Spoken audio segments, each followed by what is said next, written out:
Welcome to Grit, the Real Estate Growth Mindset podcast, hosted by Brian Charlesworth, founder of Sisu. Sisu provides growth automation software for real estate. You'll hear stories from real estate thought and technology leaders, team owners, and brokers on how they grew their business in a rapidly changing industry. You'll learn how to transform your brokerage and teams into a high-performing and analytics-driven business so you have a new, durable, competitive advantage against disruption in your market. So let's get right into it. All right, everyone. Welcome back to the Grit Podcast. I'm Brian Charlesworth, the founder of Sisu and the host of the show. And one of the things I love most about this podcast is I get to dig in with people like our guest today and learn about their grit and just what makes them so successful.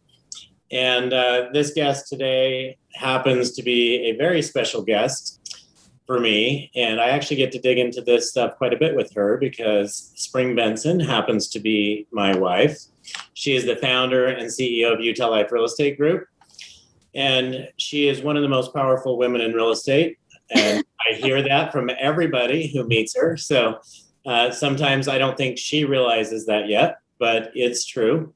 And she just happens to be my wife. So it's been a huge year for her. I watch her double her business almost every year, which is so fun to see. And last year she bought a brokerage and then sold a brokerage. Within a year, she's just had a ton going on. So I wanted to dive in, talk to her about the industry, talk to her about her business, mainly about her business, because I think she does a lot of things that many of you guys are going to want to duplicate and learn from. So welcome to the show, Spring. Thank you. Thanks for having me. Yeah. What did I miss there? I mean, what do you want to tell the world about yourself? I think I'm good. Thank you. That's quite the introduction. The other day I said, "Hey, Brian, when are you going to put me on your podcast?" He goes, "How about this week?" I'm like, "All right, there we go."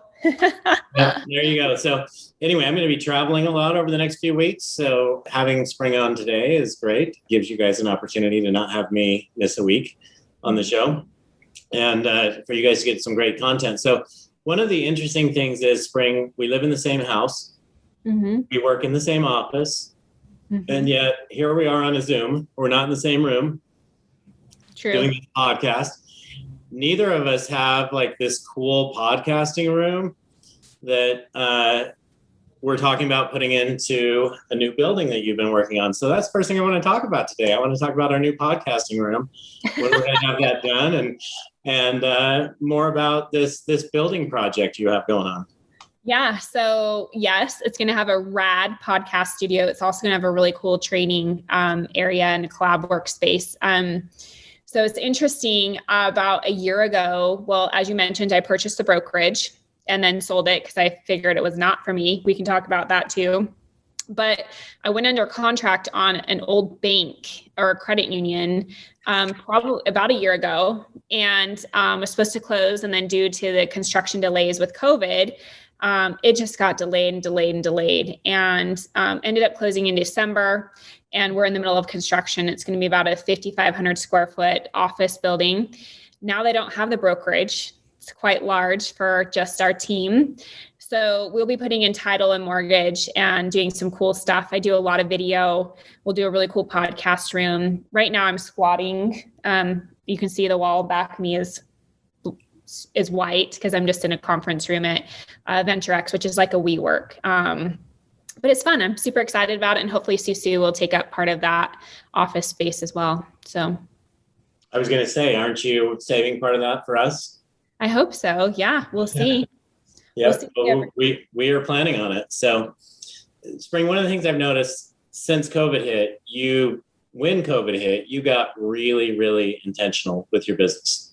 And I think that's actually played a big role in you elevating your business. Not just the fact that real estate has gotten hotter right then. I think where you really elevated were those months of March and April and May, when a lot of the industry was actually shutting down and you guys doubled your efforts to have conversations and things like that. So last year you did 104 million in volume. This year you're at about 100 million in volume today, which happens to be early July. Mm-hmm. So like, how have you guys done that? Like, how do you continue to double your business every year? Well, there's a couple of things. So as you spoke about the whole COVID thing, I mean, the way that I looked at it is there's always a market, meaning I went through the 08, 09, 2010, and yes, it tanked, but there was still home selling. It was just a different type of transaction, right? And so when COVID hit, I took the same mentality of like, hey, we're doubling down. Like, just because there's this obstacle doesn't mean my goals are negotiable. And so we went really heavy on accountability, implementing our morning huddles, training, etc. We just kept all of that as part of our culture. But a big part of our culture is also agent attraction. We know that we can generate the business, that we have the lead sources, we have the systems. And so we're doubling because we're attracting quality agents that want to be in our world and on our team, and putting them through our processes and systems and getting them into a high level of production.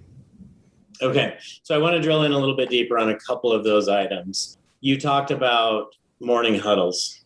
Yes. I think this is something that most team leaders would like to do. Yes. Maybe think it's a little bit monotonous. It's a little bit hard to do. Yes. Am I really committed to do that forever moving forward? Or is that something I'm going to do for a month? So like, tell me about, what do you guys do in that huddle, so that I really want the world to know, like, this is what you do. So to back up, I agree with you. I didn't do the huddle consistently until COVID hit. And then it was like we were all working virtually. And so I needed a way that we were all connecting at least on a daily. We'll do a little bit of a knowledge bomb, keep it quick, or motivation, and then report out our rocks, our commitments for the day. So we all use CSU, obviously. I'll have them look at their CSU and say what their intention was for the day prior. Did they hit their goal? And what is their goal for today? So it's to keep that top of mind of them looking at their dashboard at least once a day in the morning to see what they need to do to accomplish where they want to be at. Okay. So one of the things I hear there is managing with dashboards. So you actually have dashboards up for that one-on-one, or that, we'll get to one-on-ones in a minute, I guess, for that morning huddle. Yeah, so we have dashboards in all of our offices, like yours behind you, but we have them look at their specific, like they pull up their phone and they're like, this is what I have to do today, or this is my intention. So I'll start it out as, what was your intention today? Well, if it's a Monday, what's your intention today? Great. And then on Tuesday, it's like, your intention yesterday was this. Did you hit it? And then what is your intention today? So we keep it quick. It can be monotonous and long with 20, 30 agents. So it is a quick, like, what was your rock? Did you hit it? Yes or no? What is your rock for today? Yeah. Okay. I brought up dashboards just there. It was obviously in my mind. So let's talk about, or one-on-ones. Let's talk about one-on-ones. What does a one-on-one look like in your business? So one-on-ones are weekly. Mine are all on Mondays for the agents that I do. So I just got off of them. Today's a Monday. And so they're 20 minutes long. We will go over, started off with what's amazing in their life right now, something good. And then I'll say, okay, let's dive into your business. I'll pull up their dashboard. Their dashboards will look at the metrics of the week and so far for the month. We'll go over what they have in their pipeline, conversion ratios, if there is something off. So like the one I just had, he's just simply not talking to enough people. Like he's just not in enough activity. Or the one I had prior to that, man, her pipeline is stacked. And so it's getting clear on who her top priorities are. So every one of them is different. We'll review what they need to in their business this week to propel forward. And then if for the remainder of it, we'll do whatever coaching that if they're having issues with converting leads, like today, we listened to some of their Zillow calls. We do have a VA that rates all of their scores on their Zillow and all the calls that come in. So we just did feedback on what they did well and where they could have improved, and let them listen to them. So it changes, but a big chunk of it is around the dashboard and what their pipeline looks like and how we can have them help hit their goals. Okay. So one of the things you're talking about a lot, this data you have in front of you, you can see, okay, this person has tons of people in their pipeline. This person isn't making enough calls. This person's conversion ratios are horrible on setting appointments, those types of things. I've seen a lot of team leaders, and I've talked to a lot, that a lot of times, if you don't have that kind of information in front of you in that one-on-one, what you end up talking about might be personal issues, and you kind of become their counselor. Is that still an issue? Do you still find that in your business? Yeah, the only time I have that be an issue is if they're not performing. So one of them today, for a matter of fact, I'm like, dude, I can't have this same redundant conversation. Like, unless you're going to log your activities or actually get into a higher level of production, then there's no point of us having this one-on-one, because I don't need to coach somebody who's only going to sell one house a month. And so I know that sounds harsh, and they actually thanked me for that conversation. But yeah, we use the data to be able to have a quality conversation. If not, it goes very much into a just chatty Cathy, and it's a waste of time. Yeah. Okay, great. You talked about agent attraction a minute ago. Yes. I know you've been on a lot of different podcasts. You've been invited to to present at several different masterminds or conferences or different things about your agent attraction. So you've got this special, in my opinion, I'm close to it, I think you've got a special agent attraction strategy that a lot of people don't have. So I wanted to dive into that today and have you share more about that. I thought you were just going to say, you've just got this special thing about you. You do. You have this special way of attracting everyone. I mean, I don't know what it is about you, Spring. It's how you attracted me. Oh, I love you. So yes, we do have a super solid agent attraction program. I signed up, and I'll give him a shout out. Frank Klezett's Viral Marketing helped me probably 3 years ago create a solid plan. So if anybody is interested, check it out. But it really comes down to just creating value and putting it out there. I mean, agents need us. Agents need teams, agents need structure, agents need consistency, and teams, I believe, create that with everything that we provide. So I'm unapologetic about putting it out there. So we have sponsored ads running all the time, agent testimonials. We do a lot of events. I do events every other week of just knowledge-based, of like this one on Thursdays, we're bringing in somebody who's amazing at door knocking. And then I just believe to become the lighthouse, and you will attract people. Yes, there's systems. I know that sounds cliche, become the lighthouse, you'll just get it. But we do have systems in place. I have a VA that calls. I have somebody who writes my ads and puts them up. I have a separate CRM only for agents, tracking like if they're coming to events or if they're opening the emails. Like I said, we are doing the events. We do masterminds. We're pretty good at it. So there is a system to it, but I would say regardless if you have the system, if you aren't becoming that knowledge broker and creating value, it doesn't matter. So yeah, we create the value and we put it out there. Okay, so you're doing events every 2 weeks. So yeah, but it's not recruiting. So here's what I want to say. Yeah. I never talk about the brokerage. I never talk about the team. It is 100% come to my ecosystem, see how we do it, come to the training. I don't care if you're a Coldwell Banker, KW, whatever, like you're never going to hear about anything brokerage specific or recruiting. Just come. And then generally what happens is people are like, man, what are you doing? This is cool. Or, hey, how can I be part of your world? And then the conversations go from there. Yeah, I'm glad you pointed that out, because I think it's so true. If you're calling people, and as you know, I'm licensed, so I get these random phone calls from some, you can tell it's some assistant or somebody that doesn't really know anything about real estate, and they're reaching out to me to see if I can go have a meeting with their broker or whatever. Yeah. That's not the strategy, right? Bring people into your world, provide value, and then they want to stay in your world. Yep, for sure. Yeah. So that's all it is. I mean, I just recently joined REAL, which is a virtual brokerage. It's nationwide, and it's the same approach. Like, you're never going to see me go be a crazy recruiter, I'm just all about, we'll attract the right people that want to be in our ecosystem by creating value and growth. So, yeah. So you just brought it up. You're at REAL Brokerage now. So let's talk about that. Well, before we do, let's talk about you. You talked about you're in a CRM platform for recruiting.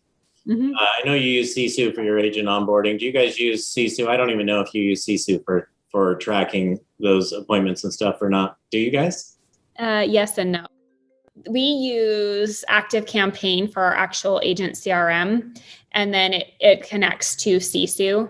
So we track all of our appointments and meetings and everything in Sisu. We also do all of our agent onboarding through Sisu. So I have it built out of all the steps from their first appointment through their first 90 days of that whole process. So okay, so appointment through the first 90 days or signed. It's really when somebody comes into the brokerage, right?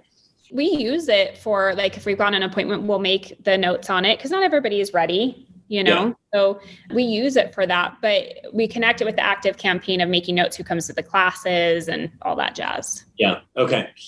All right. So moving back over here to Realty One. So a year ago, I guess it was a year and so 15 months ago, something like that. Yeah, it was a year and a half ago. Okay. So a year and a half ago, you decided you wanted to have your own brokerage. And so you bought a Realty One brokerage.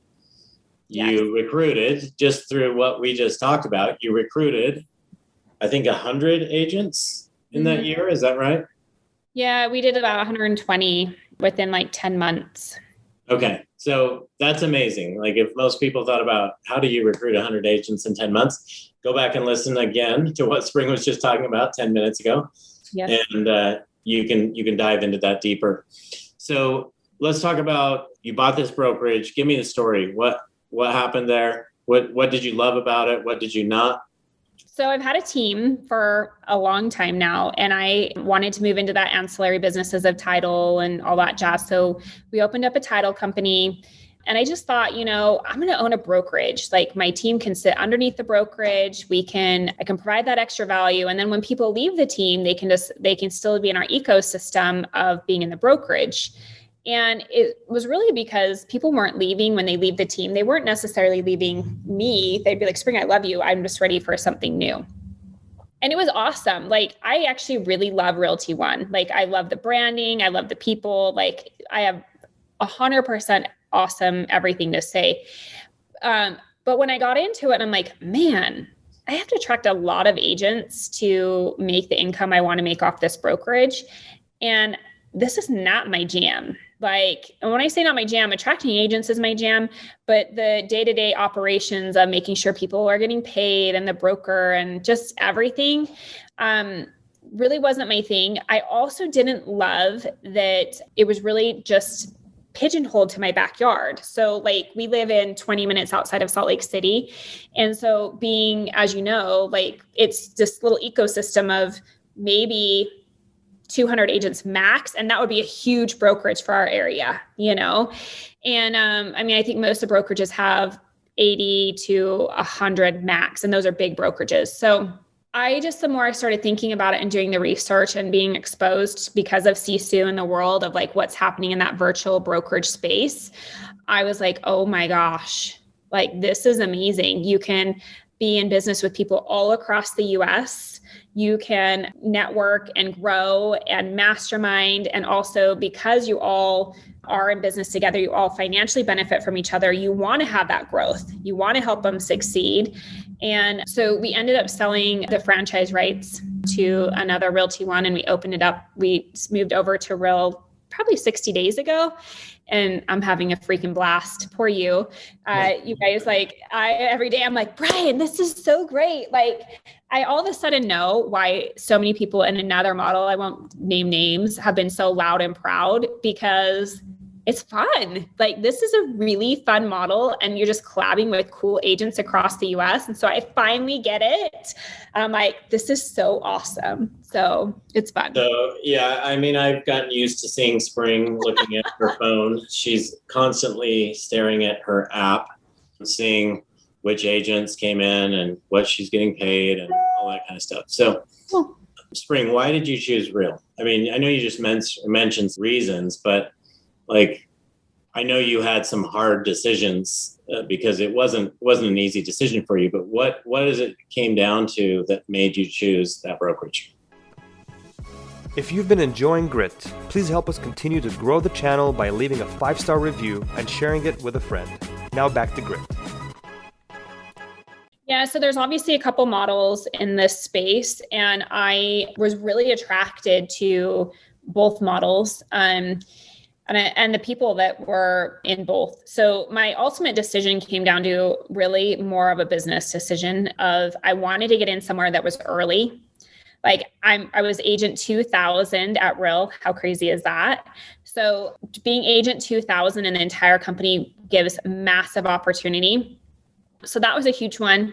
I really like their rev share model. So their rev share model is built more, you get paid more off of your front line, which your front line are the people you're actually connecting with and can create value with. So that was really attractive to me too. And then their stock agent attraction stock program and their stock program they have just now because of getting in early was really attractive too. So it really was the fact of getting in early, the alignment with some of the people that were coming in at the same time. Their rev share model is awesome.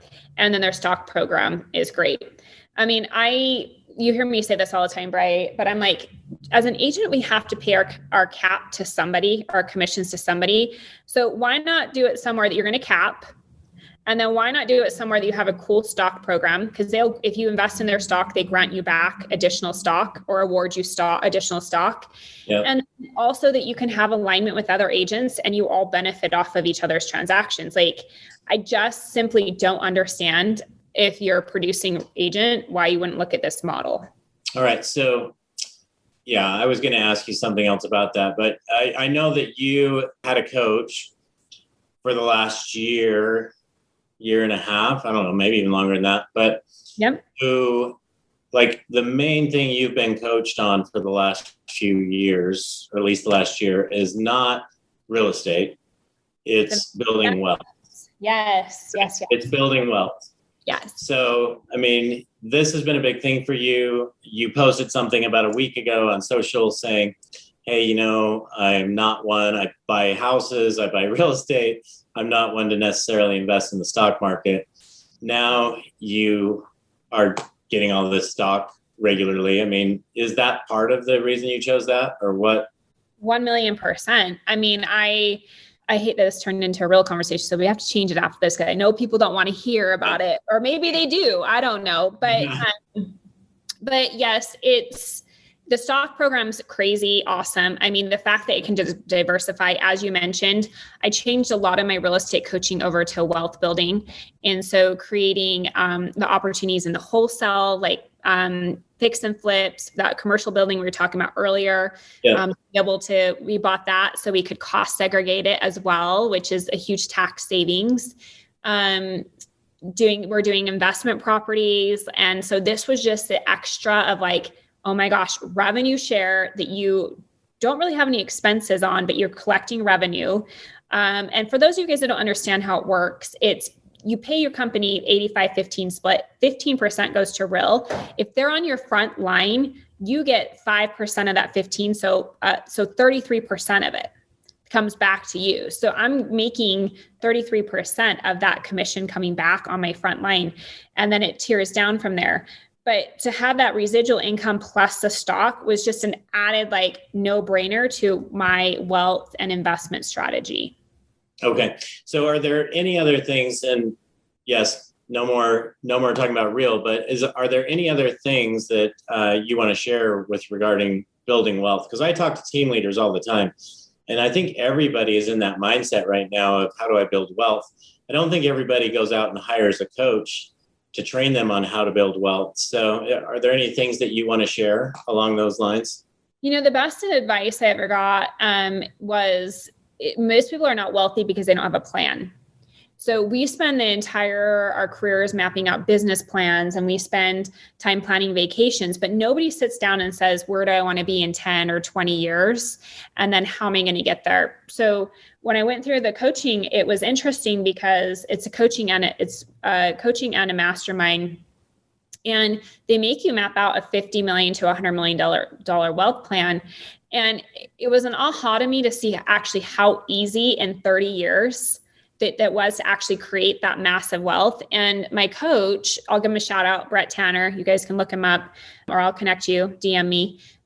He was like, Spring, how many 70-year-olds do you know that's worth $100 million? I'm like, not really any. He's like, yeah, well, it's because they didn't take a plan. And I'm 40 right now. So it'd be in 30 years worth 100 million by following the plan. And so the key is, I think, is mapping out how you want to get there, like where you're going to invest your money, of it, whether it's fix and flips or rentals or the stock market or your IRA or whatever. And then being consistent, looking at it every single month to see if you're on pace to do that. But if you take it month by month and year by year, it's insane to see how fast it compounds. So that was a long answer to my number one thing, was sit down and figure out a plan and honestly invest in yourself. Like, there's so many masterminds out there and stuff that you can participate in that are not in the real estate space if you want to learn to do some of this stuff. Yeah. I mean, here's the thing. Most team leaders make a really good income, right? Yeah. Yeah. So are you spending it all, or are you mapping out a plan to invest it? And the thing, and I think the first time I probably heard this was Tony Robbins, but now I hear it all the time. We overestimate what we can do in a year, but we underestimate what we can do in a decade. You just talked about 3 decades. So, I mean, I think for most people, if you thought about, okay, Spring just threw out this $100 million in 30 years. Well, if you look at compounding, it doesn't take you selling a software company to make $100 million, right? If you have a plan over decades, you can definitely get to that kind of number with the way things multiply and the compounding and all of that stuff. Yeah. I mean, I have $100 million wealth plan. As you know, it's really not very complicated. It does take the dedication of, like, I'm not just blowing all the money I'm making, that I am reinvesting, I'm buying properties, I'm taking risks, I'm investing in the market, things like that. But one of the things that I know I'm going to hit it. And the other thing that is super fun for me right now is everything I'm collecting on rev share, I'm just reinvesting back into investments. So that's just cool to see that extra can go to that direction as well. Great. All right. So changing this topic a little bit, you work in real estate. I work in real estate software. So we're in the same industry. I remember when I was actually in real estate and we were in the same office selling homes. It was horrible. Back then you had a small team of maybe 5 agents or something like that. Boy, how times have changed. But anyway, I see a lot of couples that work together to build real estate teams. I mean, I talked right before this meeting. I just got off a Zoom with a couple and their business. They're now doing, like 1,000 transactions a year and awesome, hundreds of millions in volume. But they are husband and wife and a bunch of other women on his admin team. Yeah. That are like, there were 7 of them. And just to see that work-life balance and let's talk about that for a minute, because I know with us, if we go out to dinner, there's rarely a time that we're not talking about work. So anyway, I want to get your perspective on this publicly. Oh, geez, that might not be good. I kid. So when we worked in the same office, it was a little brutal at first, only because we were in the same world. And I think actually you came to me one day and was like, you started working from that room in our home is a bonus room. And you're like, I just can't do this. Like, we have to have the separation. And so quickly we realized for us that if we were going to be in real estate, that you had to do your thing, I had to do my thing, and we didn't commingle. And so you had your role, I had my role. Like, I would help you in some capacity or vice versa, but for the most part, we didn't commingle anything. And then when Sisu started, I think it's been fun. Like, we talk about work a lot. I guess I'm just a believer of, like, your work, if you're passionate about it, is your lifestyle. And so we travel a lot. We are raising kids. Like, I don't have an issue that our work is such a big part of who we are, just because it really is. It's like 8, 9, 10 hours a day minimum, So when you talk about the work-life balance, like, we still have fun. Like, we go with our friends and do things, and we have other topics of conversations, but it does lead to a lot of work conversations. I honestly think partially though, because like my work is, I don't want to say it's boring compared to yours, but you have a lot of cool things happening right now. Like Sisu's on the move, it's growing, like it's got some cool stuff. So it was just fun to talk about. So that's a really long answer to being like, I don't think there is balance. And if there is, I'd love to hear about it, but I just think it's just lifestyle. Yeah, I would add to that. It's truly lifestyle. If you're passionate about what you're doing, it becomes your life, right? So. Well, and I think the difference is you and I are in the same industry, so we can have these conversations. Yeah. I mean, if I didn't understand your world, then I probably would be bored as hell or whatever. Or like, I'd be like, oh my gosh, Brian, can we please stop talking about this? Like our kids are like, they're talking about work again, but I understand it. So it's fun. So I think there's just depends on what your world looks like. Yeah. So, I mean, my advice there would be find your passion, right? If you're passionate about something, and it may be real estate if you're in real estate, it may not be real estate if you're in real estate. It may be what the real estate is creating, which Springs always said this to me. It's what real estate creates, the opportunities. But now I'm seeing her really passionate about what she's creating. So it's fun. Freaking awesome. All right. So one of the things that obviously this podcast is called the Grit Podcast. I mean, I've watched you go through some challenges over the last year as you've been growing. Obviously, it wasn't easy to leave one brokerage, sell another brokerage. Changing brokerages, if you own a brokerage, is not that easy, right? So you've definitely had your share of challenges. And I really look at I would call this grit, or I'd call it Sisu if you look up Sisu, but your determination to get to that next level, to get in a position to create the things you want to create in life. You've been very determined to make sure you make that happen no matter what. Yeah, I think on the changes, I look at it and I'm like, there's two components of it. It's usually not the how, it's the who. So I've been surrounded with great admin that have been able to do the back end, because that's what really changing a brokerage is, right? Is all the back end stuff. So my who's are fantastic on that. I also have maybe a different perspective on life of, I heard a saying years ago, and they've said like the worst day of your life has already happened. And that just resonated with me. And what they meant by that is like, if you think about something that was traumatic for you and just gave you that gut bomb and just mind effed you and all that stuff, and at the time felt like it was so heavy, and then now you never even think about it. Like it's so far in the past. And so whenever there's anything that's hard or heavy, I'm like, I'm not even ever think about this in 6 months or a year or in 2 months, And so I try not to let things really consume me, because in the realms of life and everything, it's like, it's really not a big deal. And in the business world, it's really not a problem if you have the money to fix it. And so I heard that saying, and it's just true. Like if you have the money to fix that, it's really not a problem. So I just don't overthink things. And it's been a wonderful blessing of mine. So. Okay, well, you led to this. I wasn't going to get into this today, but you just led to this. So we're going to go there. No. This is really the last question I have for you, Spring. But you just talked about, what's the worst thing you've had to deal with in your life? What's the worst trauma? And go back and compare what the challenges you're going through now to that which you got through. So, I know you made a post recently because it was your 20-year anniversary on your biggest challenge. So you want to share that with the world? Because I think a lot of us, I know I've never had a challenge anywhere near that difficult. And sometimes those biggest challenges can be your biggest strengths. So now you have bigger strengths than I have because you had bigger challenges. So do you want to share that with everybody? Sure. Well, to give you a reference point, that comment of like your worst day wasn't even it wasn't in terms of this event, but what you're referring to is when I was 20, I was on a boat in Lake Mead, Las Vegas for 4th of July weekend, and it blew up.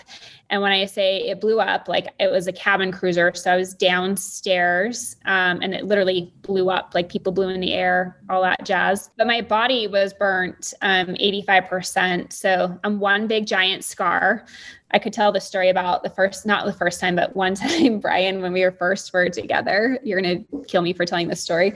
I'm like getting dressed, we're going somewhere. And he's like, nice tan lines. And I'm like, dude, they're a scar.